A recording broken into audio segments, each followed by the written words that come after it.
particular form of escape has never been attempted by anyone, anywhere.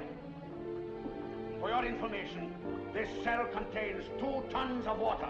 Harry Houdini died on Halloween 1926 after a student punched him in the stomach.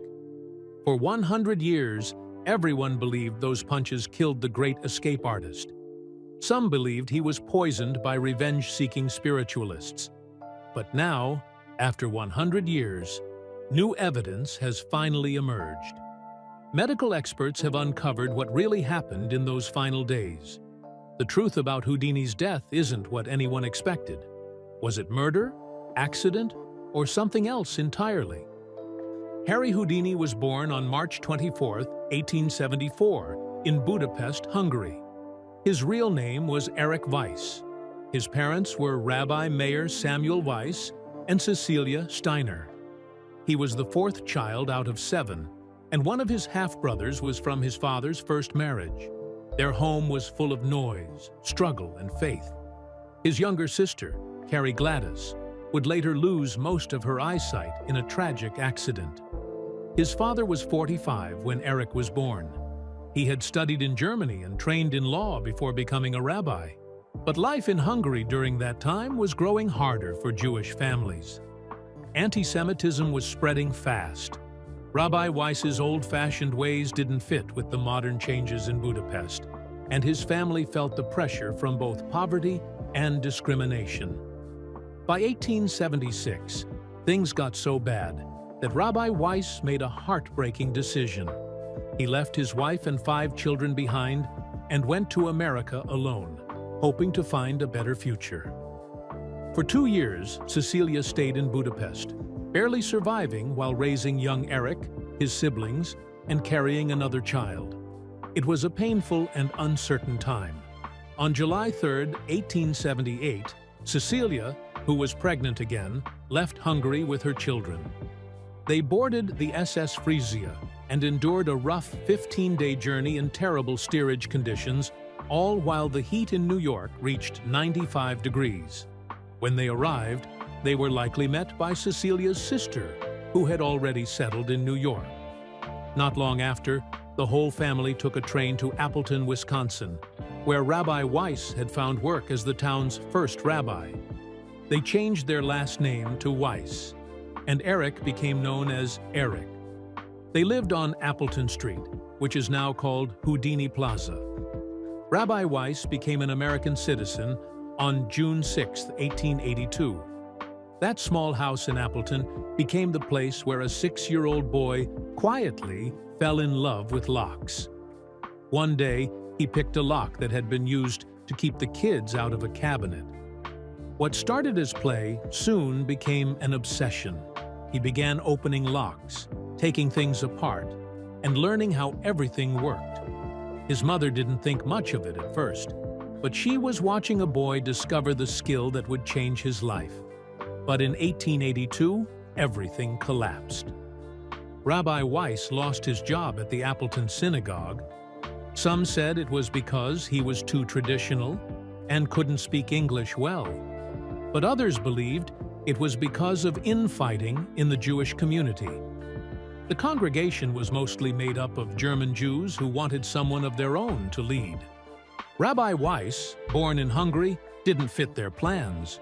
For 8-year-old Erich, it was a deep wound. He watched his family lose their home, their income, and their dignity. They moved to Milwaukee, where poverty took over their lives. His proud father now struggled to find even the most basic work. In Milwaukee, young Erich shined shoes and sold newspapers on freezing corners just to earn a few pennies. His father, once a respected rabbi, couldn't find steady work. Many nights, Erich went to bed cold and hungry. His mother did everything she could to keep the family fed, but the money was never enough. This suffering shaped Erich's mind. He began to believe that the only way to escape poverty was through his own skill and hard work. At just 9 years old, Erich joined a 5-cent traveling circus under the name Erich, Prince of the Air. He was small and flexible, twisting his body in ways that left audiences stunned. He had a trick called the dead man's drop, and even picked up a pin using only his eyelid. It was wild and risky work, but he loved it. Even though he was a child, the circus workers saw him as far more mature than his age. He was learning about timing, attention, and how to amaze people. These early shows were his first lessons in how to control a crowd. In 1887, when Eric was 13, the family moved again, this time to New York City. There, everything changed. At a local library, Eric found a book that would shape his future, the memoirs of French magician Jean-Eugène Robert Houdin. Houdin had performed for kings and even used magic to calm rebellions. His elegance and power amazed Eric. He was so inspired that he changed his name to Houdini, adding the I because he thought it meant like Houdin in French. He was wrong about the grammar, but it didn't matter. A new identity was born. By 1892, Eric had saved 75 cents to buy a trick coin. That was a lot of money for him at the time. He started performing small magic shows in his backyard, charging neighborhood kids to see his tricks. But that same year, something happened that would crush him. On October 5, 1892, his father died at age 63, likely from tongue cancer. Eric was 18. His father had always believed in him, and now he was gone. At the funeral, Eric made a silent promise that he would never let his mother suffer again. That vow became his fuel. After his father's death, Eric got a job cutting neckties in a Manhattan factory. He worked 12-hour days, 6 days a week. The place was dusty, loud, and unforgiving. But Eric didn't waste his breaks. Behind piles of fabric, he practiced magic. During lunch, he studied locks. One day, a police officer left behind a pair of handcuffs, and Eric couldn't stop staring at them. He studied every piece, learning how they worked. At night, he stayed up practicing escapes, using tools from the factory. No one around him knew the quiet boy with calloused hands was building a future as the most famous escape artist in the world. In 1891, Eric teamed up with Jacob Hyman, a friend from the factory, and together they became the Brothers Houdini. Their best trick was metamorphosis, where one of them would be tied up and locked inside a trunk, only to switch places with the other in seconds. The trick was likely copied from another performer, but their version was unique. When Jacob left the act, Eric's brother Theodore, nicknamed Dash, took his place. They struggled to earn money, performing at cheap museums and small fairs. But metamorphosis stayed with Houdini for life, and magicians still use it today. The worst of it came in 1893 when they had to work in dime museums. These were sad places where people paid pennies to see oddities and freak shows. Houdini performed for almost nothing, sometimes while his father was working in a tie factory and dying from cancer. Eric also shined shoes to survive. The conditions were humiliating, and he never forgot the shame. Later, he said those days were so painful that the less said about them, the better. Then came love. On June 22, 1894, Houdini married Bess Ronner, a Catholic girl from Brooklyn who performed in a singing group. They met at Coney Island and married just 3 weeks later. His mother didn't approve, but they went ahead anyway. Bess replaced his brother as his stage partner, and they became the Houdinis. She was small, quick, and perfect for their escape acts. Houdini adored her. He wrote her sweet notes and called her precious lump of sweetness. Their love story began with shows at Coney Island and lasted 32 years. But even as their act improved, hate followed them. Being Jewish in 1890s America wasn't easy. In 1895, promoters sometimes refused to pay them simply because of their religion. Houdini later said that rivals insulted him behind his back, and some called him Judas during public hearings. Even Arthur Conan Doyle insulted him, mocking his heritage. The prejudice was everywhere, but Houdini never backed down. He kept pushing forward, determined to be so successful that no one could ignore him again. In 1899, everything changed. In St. Louis, at a police station, Houdini stripped naked and escaped handcuffs and shackles in just 2 minutes and 40 seconds. That performance caught the eye of Martin Beck, a powerful vaudeville manager. Beck saw Houdini's talent and sent him a telegram offering $60 to perform in Omaha. That offer turned into a full-season deal. Soon, Houdini was performing in the best theaters in the country. Around the same time, a rival stole Houdini's act and designs, a betrayal that hurt deeply. But Houdini kept going. In Kansas City, police locked him in a cell with special double-key locks. He escaped in under 7 minutes, completely naked and wearing 4 sets of handcuffs. It was headline news. In June 1900, Harry Houdini arrived in London feeling uncertain.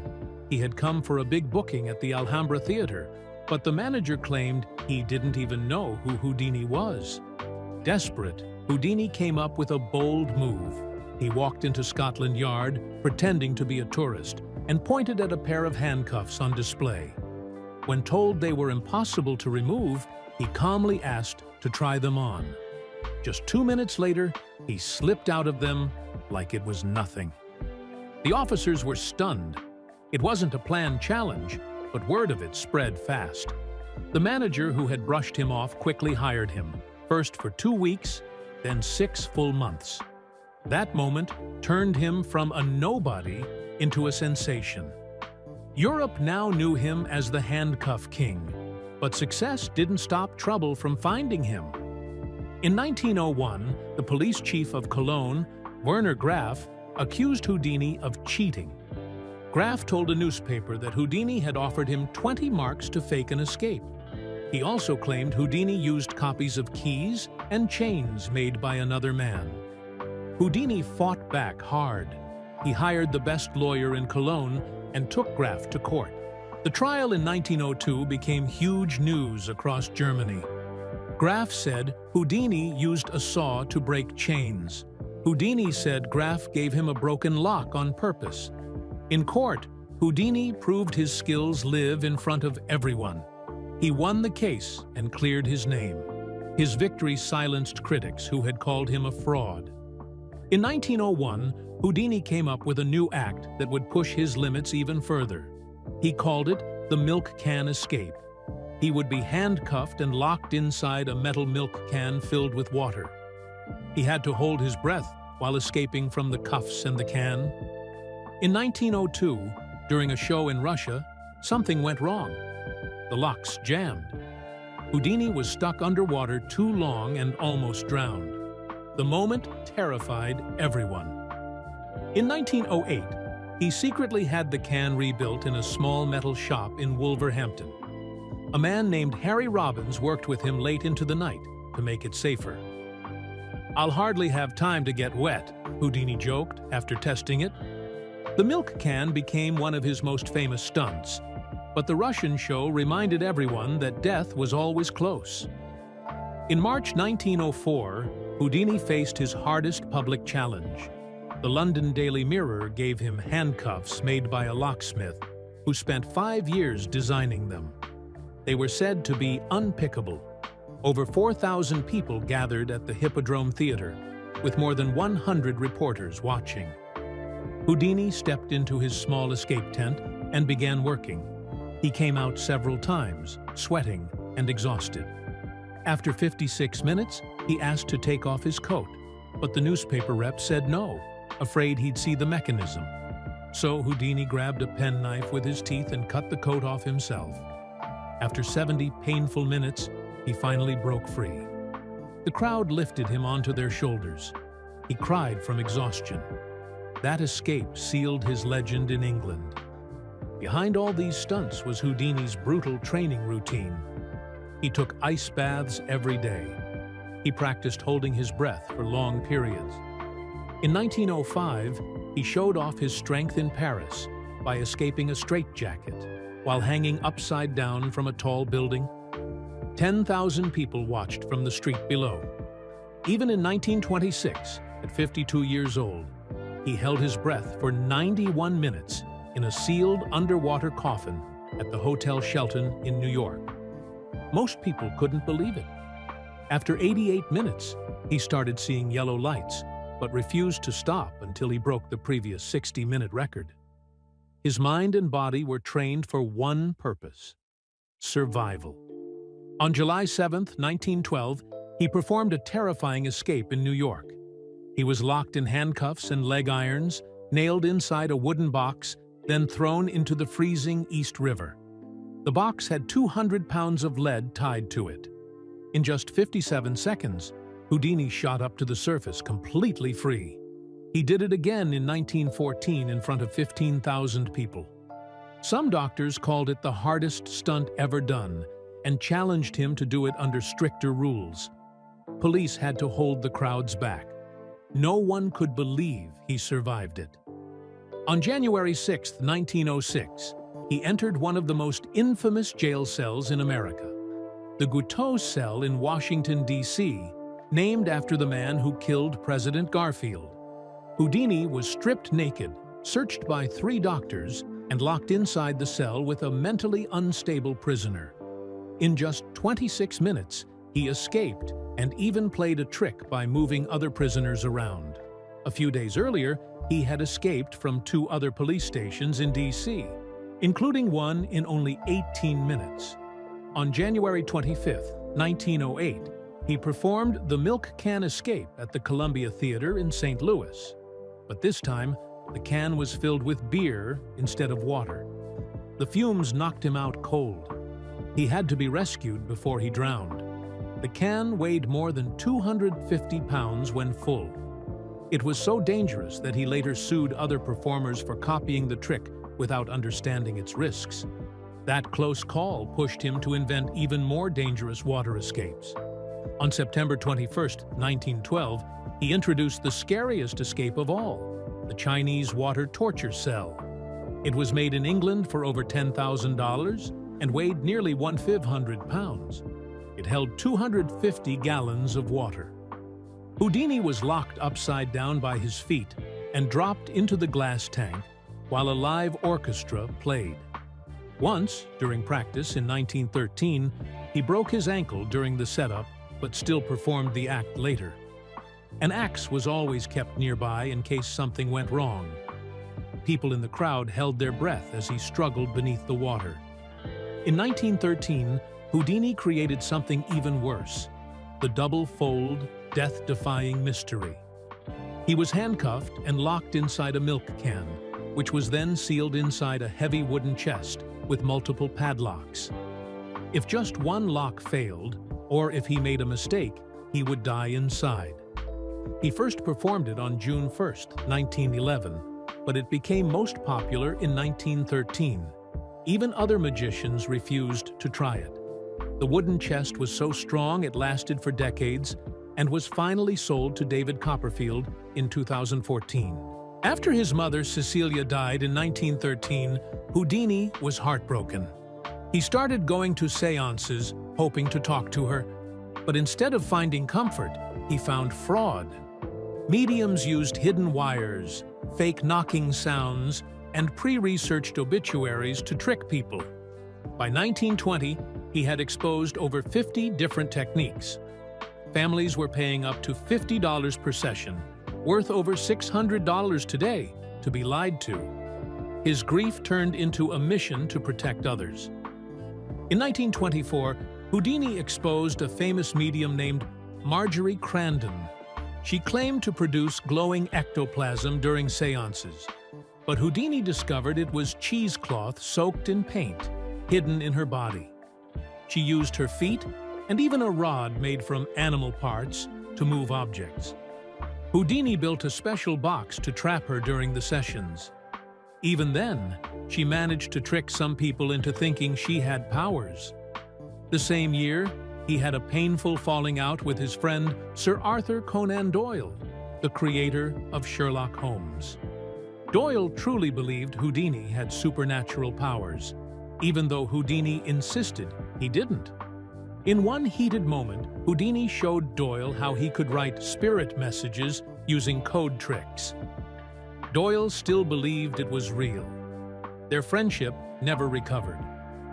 In May 1924, Houdini published a 374-page book called A Magician Among the Spirits. He exposed more than 100 fake mediums. One had claimed to contact his mother, but called him Harry instead of Eric, her real nickname for him. That mistake made Houdini furious. He exposed mediums who used hidden wires and fake blindfold tricks. One in Boston charged $25 per session, while using a team of 12 spies around the city to gather information. His book caused such outrage that some mediums were even threatened by their own clients. In 1926, Houdini testified in front of Congress to support a law banning fortune-telling in Washington, D.C. Over 200 angry psychics came to protest. Houdini held up a sealed telegram and dared any of them to guess its contents. None could. He showed 15 different tricks used by fortune-tellers and revealed that some politicians had secretly paid for psychic advice.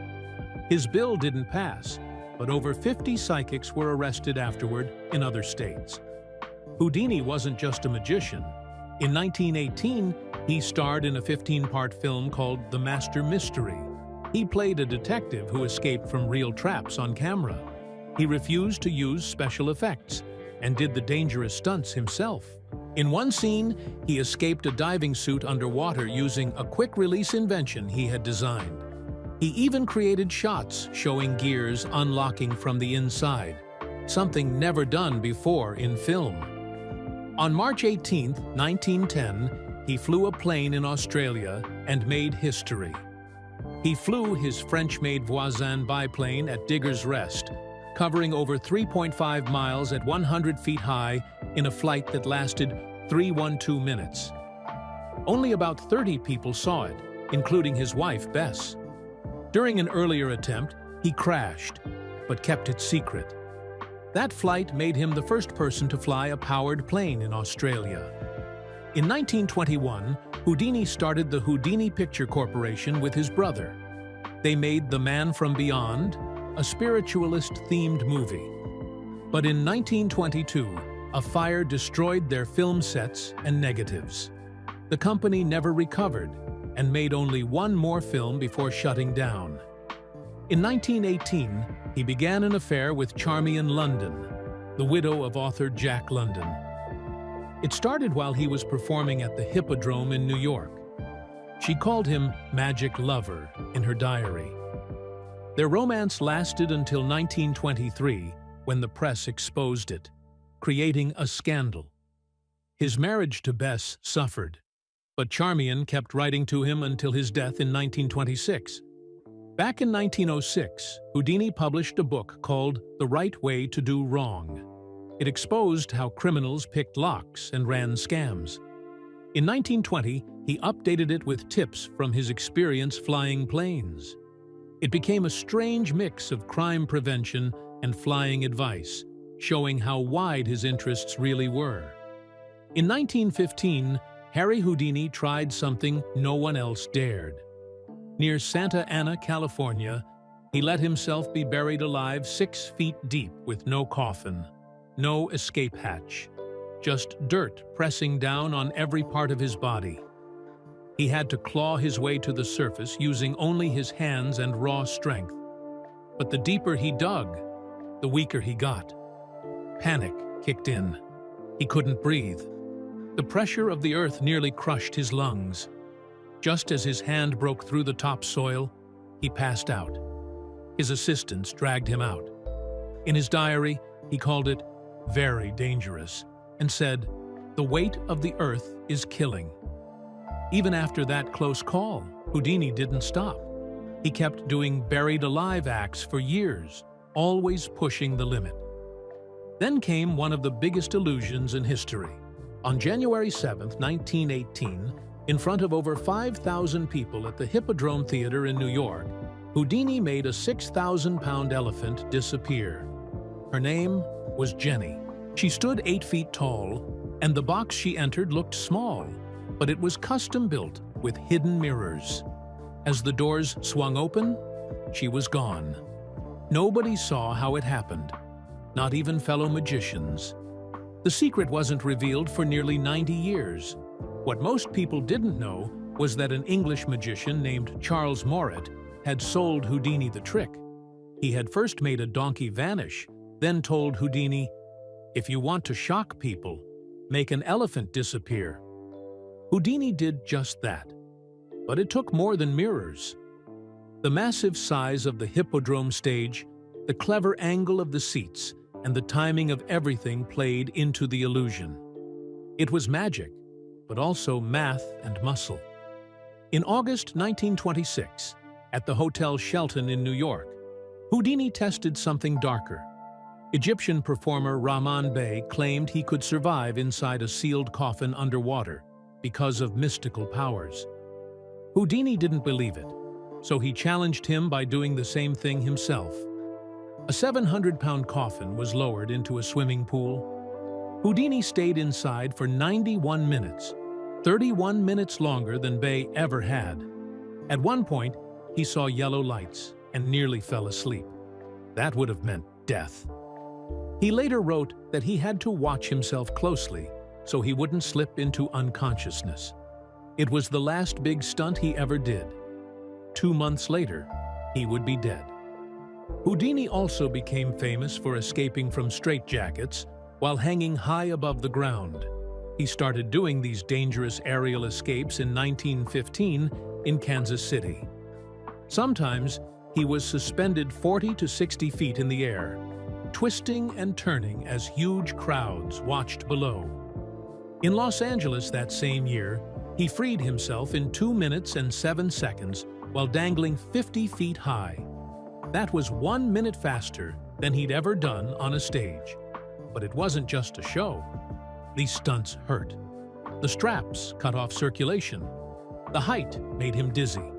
One small mistake could mean a deadly fall.